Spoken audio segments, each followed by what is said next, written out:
여러분 그 위로가 필요한 때라는 설교 제목인데요. 한번 여쭤보겠습니다. 여러분들도 위로가 필요할 때가 있으실까요? 없으실까요?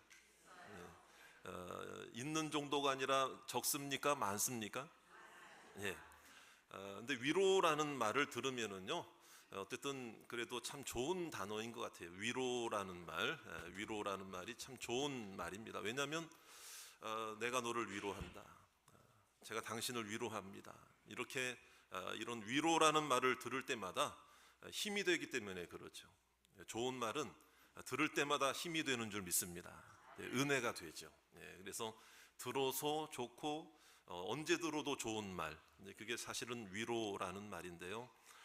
근데 이제 우리가 뒤집어 생각해 보면 지금 위로가 필요하다는 것은 그 위로 전에 어떤 일이 있었다는 거예요. 어렵고 힘든 고난과 환난이 있었다는 거죠. 그러면 여러분들은 어떻게 생각하십니까? 위로라는 말이 아무리 좋아도 나 위로 안 받아도 되니까 위로 받을 일도 없었으면 좋겠어요. 고난도 없었으면 좋겠고 환난도 아예 없는 게 더 좋지. 아무리 위로가 좋다고 해도 위로 받을 일이 있다는 것은 나에게 먼저 고난이 있었다는 거니까 나 고난 싫어요. 자, 이렇게 생각할 수도 있지 않겠느냐. 역으로 생각하면은요. 자, 그렇기 때문에 이 고난, 위로라는 말이 도대체 이 어떤 의미를 가지고 있는 말이냐. 성경적으로 어떤 의미냐. 자, 고난은 단순한 감정일까 아니면 능력일까?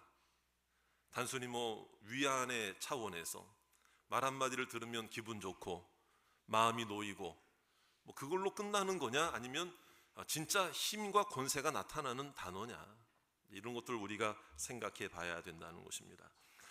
자, 여러분, 과연 나는, 따라합시다, 나는 위로를 받고 싶은가, 고난을 피하고 싶은 것인가?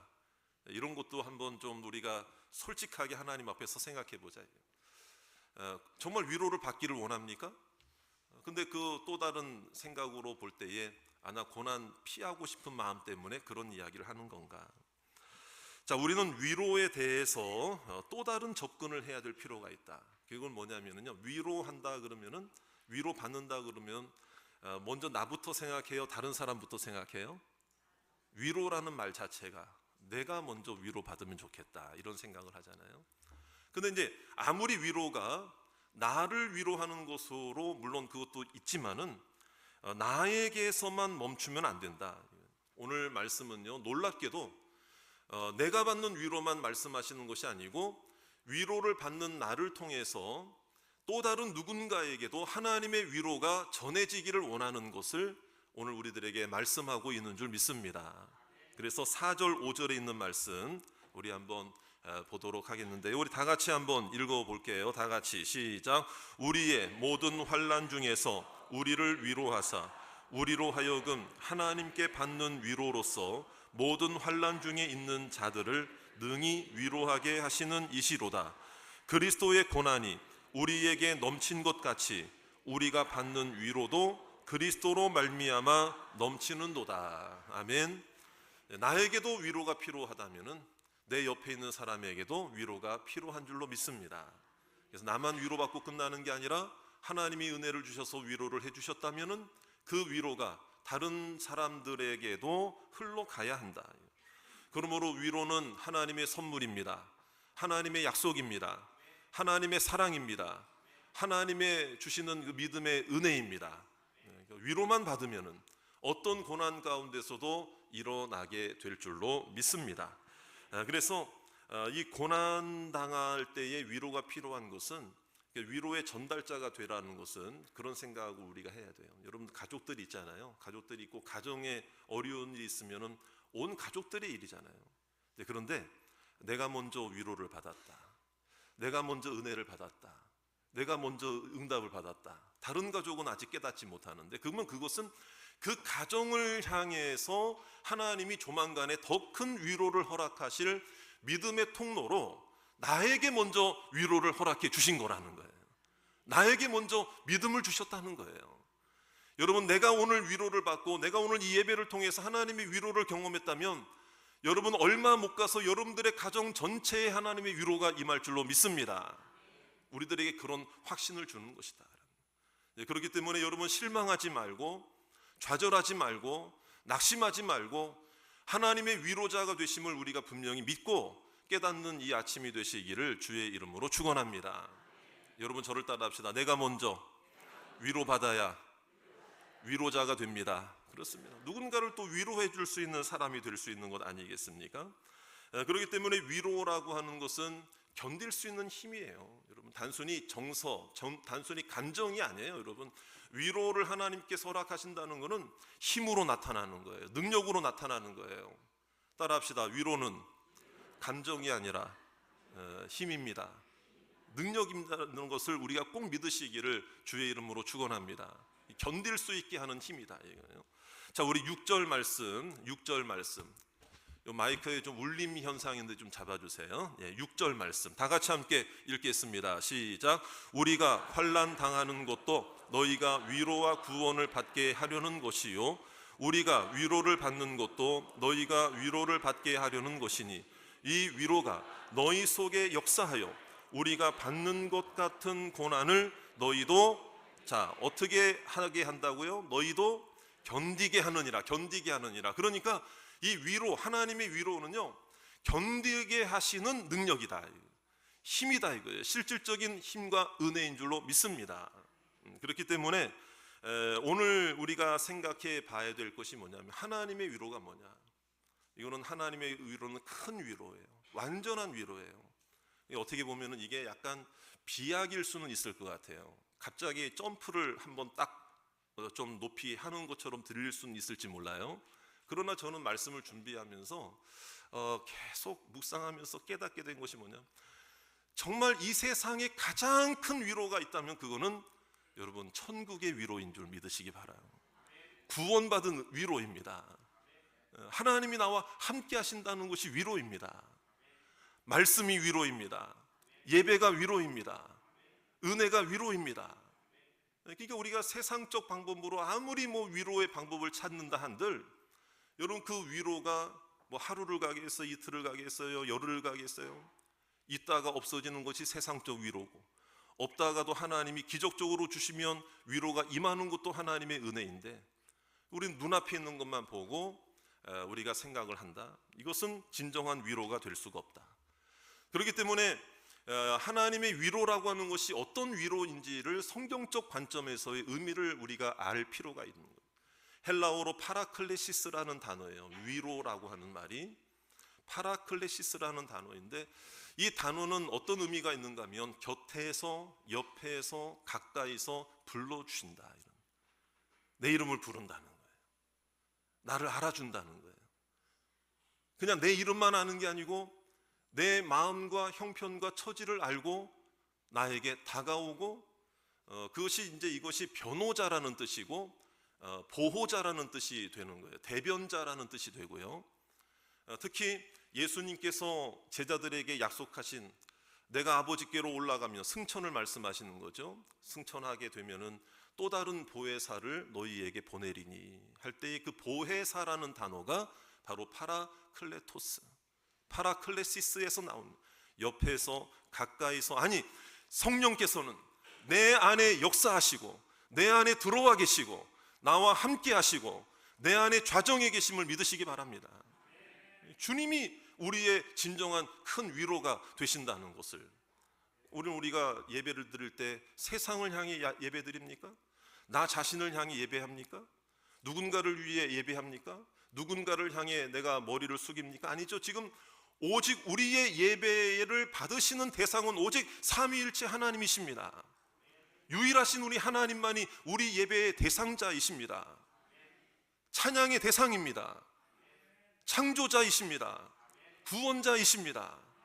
아무리 힘들고 어려워도 하나님이 나를 창조하셨다는 이 사실만큼 큰 위로가 어디 있겠고, 나를 다 아신다는 것이고, 나를 지켜보고 계신다는 것이고, 내 염려도 아신다는 것이고, 나의 위로자가 되신다는 것, 이것이 우리에게 주시는 큰 위로의 확신이 되는 줄로 믿습니다. 하나님은 내 머리털까지 세신 바 되었다. 믿습니까? 믿습니까? 내 형편을 아시잖아요. 그렇기 때문에 고난이라고 하는 말, 이 바로 오늘 위로, 이 고난을 견디게 한다고 그랬잖아요. 견딜 수 있게 하는 힘이라고 그랬잖아요. 근데 여기서 고난이라는 건 뭐냐면은 뭐 물리적인 고난, 물론 그것도 고난이겠죠. 그 당시에도 이제 그런 고난이 있어요. 너 예수 믿어? 너 감옥에 가. 너 예수 믿어? 너 생활 고에 시달리게 될 거야. 너 예수 믿어? 불이익이 따를 거야. 그게 바로 그 당시에 로마 시대 속에서의 예수 믿는 모습이에요. 물론 지금도 시대마다 지역마다 그러한 핍박들이 있습니다. 그렇기 때문에 이 고난이라고 하는 건 그러나 물리적 고난만을 말하는 게 아니에요.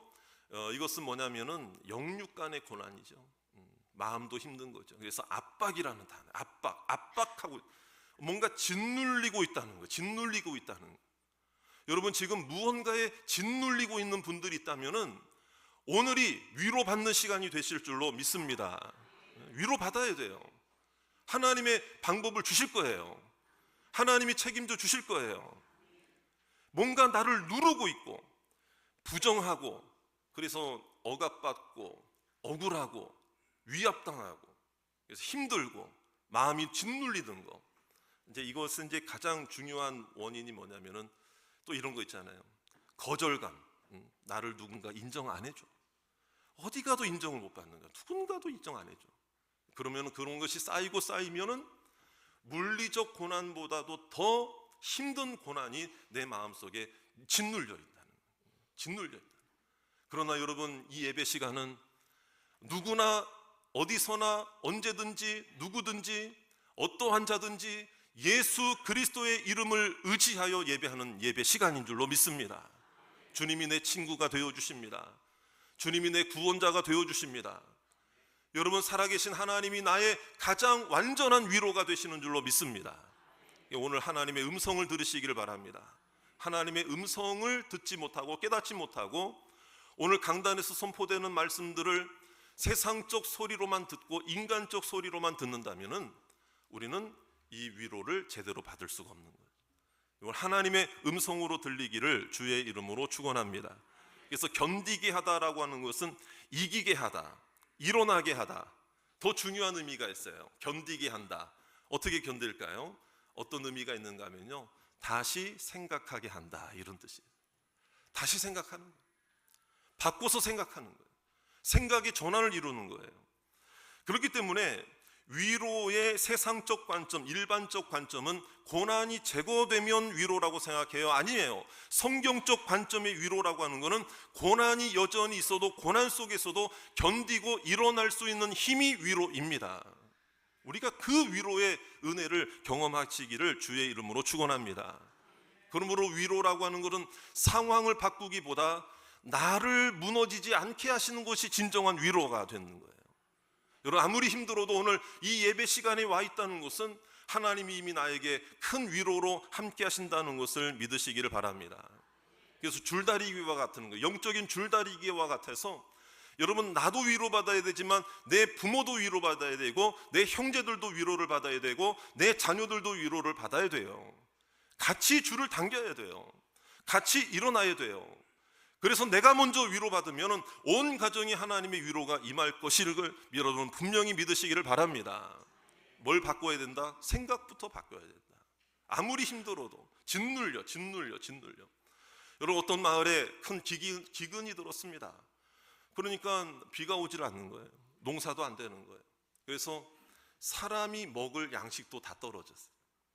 그러다 보니 어떻게 가축을 키우고 짐승들을 먹이겠어요. 근데 이제 그 마을에 보니까 늙은 나귀가 한 마리 있는 거예요. 뭐 다른 나귀는 젊어서 힘이라도 있지, 짐도 못 지는 거예요. 그래서 마을 사람들이 회의를 한 거예요. 저 늙은 나귀는 우리도 먹을 양식이 없는데 어떻게 하느냐, 짐도 못 지고 그러니까 차라리 저 말라버린 우물에 던져 넣어서, 깊은 우물에 던져 넣어서 거기다가 그냥 폐사를 생매장을 합시다, 이렇게 결정을 한 거예요. 그런데 그 이야기를 나귀가 듣고 얼마나 가슴이 졸이고 짓눌렸겠어요. 근데 정말 사람들이 와가지고 그 나귀를 정말 자기한테 오는 거야. 자기를 번쩍 들더니 그 우물로 던져버린 거예요. 난 죽었구나. 난 죽었구나.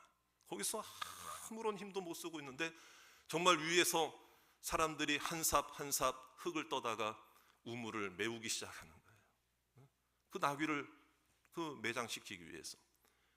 그러니까 이 나귀는 이미 마음이 죽을 지경이야. 힘들고 어렵고 낙심되고 난 죽었구나.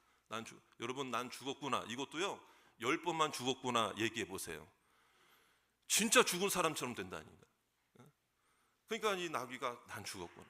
그런데 어느 정도 이제 흙이 어느 정도 이제 무릎, 다리, 뭐 허벅지, 배, 뭐 몸집까지 이제 참 갑자기 나귀가 부르르 탁 일어나더니 어디서 힘이 났는지요. 자기에게 떨어지는 그 흙을 툭툭툭 틀더니요 그 발로 사력을 다해서 흙을 다지기 시작하는 거예요. 다지기 시작하는. 사람들은 그것도 모르고 계속 흙을 퍼서 흙을 쏟아 붓습니다. 근데 흙이 떨어질수록 나귀는 어떻게 해요? 발로 다지는 거예요. 결과가 어떻게 됐을까요? 점점 흙이 채워지고 나귀는 발로 밟으면서 그 우물에서 나온 줄로 여러분 믿으시기 바랍니다. 이게 이제 그런 만들어낸 이야기이긴 하지만 여러분, 그 나귀의 모습이 나와 같은 모습이 아닌가.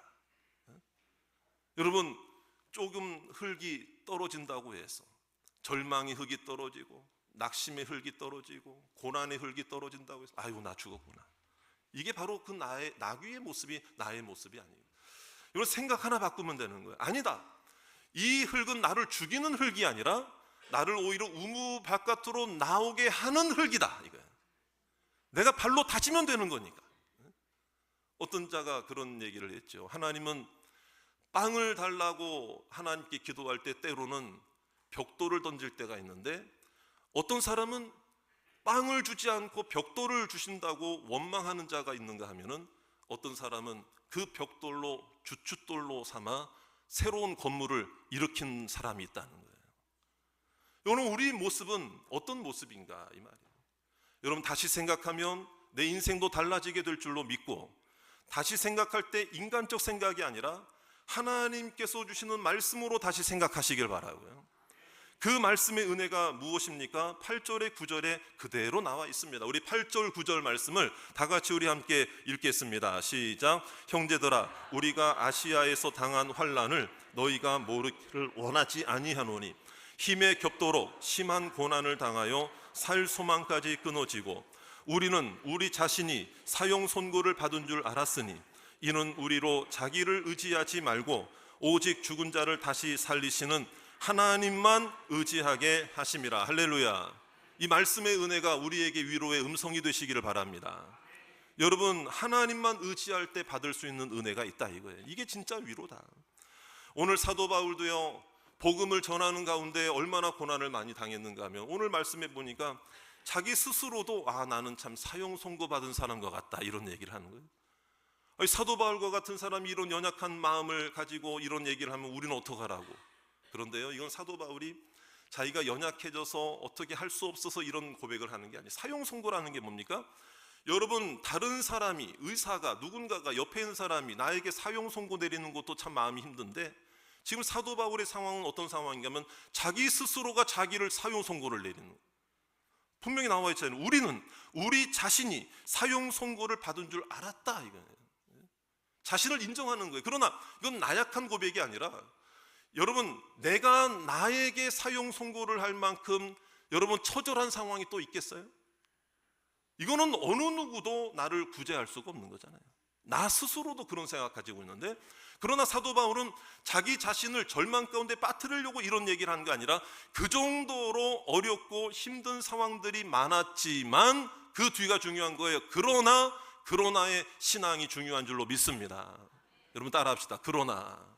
여러분 보세요. 우리가 살아갈 때도 주변 사람들이 나를 향해 사형 선고를 내리고 나 자신도 나를 향해 사형 선고를 내리는 그런 정말 절체절명의 상황들이 있을 수 있어도 여러분 그러나 이게 무엇입니까? 위대한 전환이 이루어져야 되는데 이것은 어떤 이유인가 하면은 그 뒤에 나오잖아요. 우리로 자기를 의지하지 말고 오직 죽은 자를 다시 살리시는 하나님만 의지하게 하심이라. 여러분, 하나님이 나의 위로자가 되시기를 믿으시기를 바랍니다. 여러분, 다시 생각하고 다시 일어나야 되고, 여러분, 사망에서 건지시는 분은 하나님이시다. 여러분, 죽은 자까지도 다시 살리시는 것은 하나님께서 부활의 능력을 우리들에게 허락해 주신다는 그것도 되지만은요, 내 삶과 생명과 죽음도, 여러분, 나의 목숨도 나의 생명도 나의 모든 것에 여러분 주관자는 하나님이시다, 이 말이에요. 그럼 이것은 우리들에게 아주 중요한 의미가 있어요. 여러분, 고난당해서 울고 낙심하여 부르짖고 절망 가운데 있을 때에 여러분, 내 세상적 방법, 세상적 위로를 인간적 위로를 막 동원하려고 해도 안 되는 거예요. 또 안 되는 거예요. 이것도 안 되는 거예요. 저것도 안 되는 거예요. 그러니까 다시 살리시는 하나님이 우리의 의지의 유일한 대상이라는 얘기는 무언가 하면은요, 여러분, 하나님 이것저것 다 해보고도 안 됐을 때 결국에 하나님만 남았다고 생각했을 때가 진정한 위로의 시작인 줄로 믿습니다. 하나님이 나를 위로해 주실 것입니다. 여러분, 위로가 필요하지 않는 사람은 아무도 없습니다. 나에게도 위로가 필요한 때가 있다는 것을 겸손하게 인정하고 하나님을 바라보시기를 주의 이름으로 축원합니다. 위로를 찾기 위해 세상적 다른 인간적 방법을 동원하느라고 오히려 그 결과는 하나님과 멀어지는 결과로 나아가는 자들도 있어요. 위로받기 위해 예배를 포기합니다. 위로를 찾기 위해 말씀을 포기합니다. 위로를 구하기 위해, 위로받는 길을 찾기 위해 예수 그리스도를 버립니다. 하나님을 등집니다. 이거는 옳은 방법이 아닙니다. 여러분, 하나님의 위로는 바로 이 자리에 있는 것입니다. 말씀 안에 있는 것입니다. 하나님의 이름 안에 있는 것입니다. 기도 안에 있고 말씀 안에 있는 줄로 믿습니다. 하나님만이 나의 위로자입니다. 하나님만이 나의 책임자이십니다. 하나님만이 나의 생명이십니다. 이것을 우리가 겸손하게 하나님 앞에 엎드려야 된다. 그래서 여러분, 고난 있을 때 위로받기를 원합니다. 그러나 위로받는 데서만 멈추지 말고 나처럼 또 나보다 더 어려움 속에 있는, 내가 이제 겪었으니까, 난 겪었으니까, 또 잘 이겨냈으니까, 오히려 그런 자들을 볼 때 위로의 전달자가 되고 위로의 통로가 되고 위로의 도구가 되시기를 주의 이름으로 축원합니다. 그래서 저를 따라합시다. 내가 먼저 위로자가 되겠습니다. 그런 마음. 그럼 이제 세 가지만 딱 생각하시면 돼요. 제가 제안을 해드립니다. 그러면 여러분, 누군가에게도 여러분들이 그 삶의 어려운 터널을 통과했을 때 받았던 은혜를 여러분 꼭 간증하시기를 바래요. 근데 여기서 주의해야 될 거, 내 자랑이 되면 안 되고요. 제가 늘 강조해요. 셀 모임 때 이렇게 주로 얘기를 많이 하는데, 저를 따라합시다. 내 자랑 되면 안 된다. 또 주의해야 될 게 있어요. 나만 얘기하면 안 된다. 다른 사람 얘기도 들어야죠. 그러나 그럼에도 불구하고 이 간증이라는 건 참 소중한.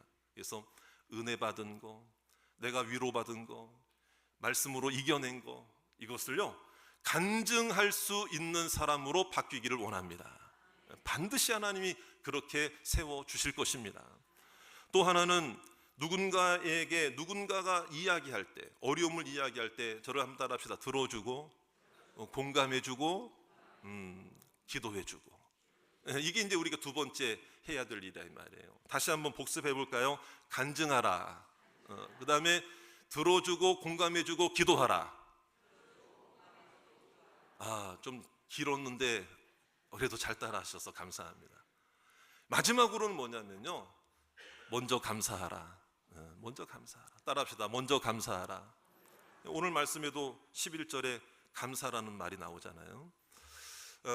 여러분, 저도 이제 참 그래요. 우리 가족끼리도 말 한마디가 참 위로가 되고 뭐 그럴 때가 있잖아요. 뭐 집안의 여러 가지 일들, 제가 최근에 뭐 나쁜 일로 그런 건 아니에요. 뭐 어려운 일로 고민하거나 그런 게 아니고 좋은 일로, 또 감사한 일로, 제 아내와 뭐 한 가지를 이렇게 어저께 뭐 이렇게 의논할 일이 있었어요.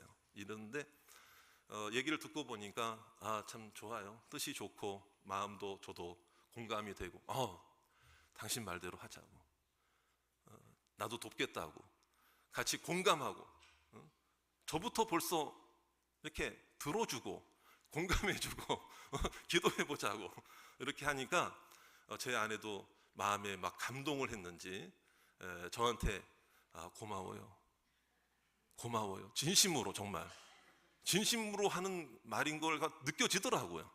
고마워요. 근데 제가 얘기를 꺼내보니까 저 야단났네. 이게 왜냐면은 설교 시간에 제 아내 언급을 하면은 제가 5만 원 벌금 내기로 했는데 이거 오늘 꼼짝없이 이거 벌금 내야 되는. 어쨌든 저는 위로가 됐으니까 오히려 제가 이렇게 공감해주고 기도하겠다고 한 게 이제 또 제 아내에게는 위로가 됐겠지만 또 저는 또 저대로 그 얘기를 저도 진심으로 했는데 이제 알아주고 들어주고 고마워요 한마디 해준 게 또 저는 또 막 위로가 되는 거야. 그러니까 뭐 남의 집 얘기라고 우리 건성으로 드시는 표정이신 것 같은데, 자 우리 한번 옆에 계신 분한테 한번 인사해 봅시다. 고맙습니다.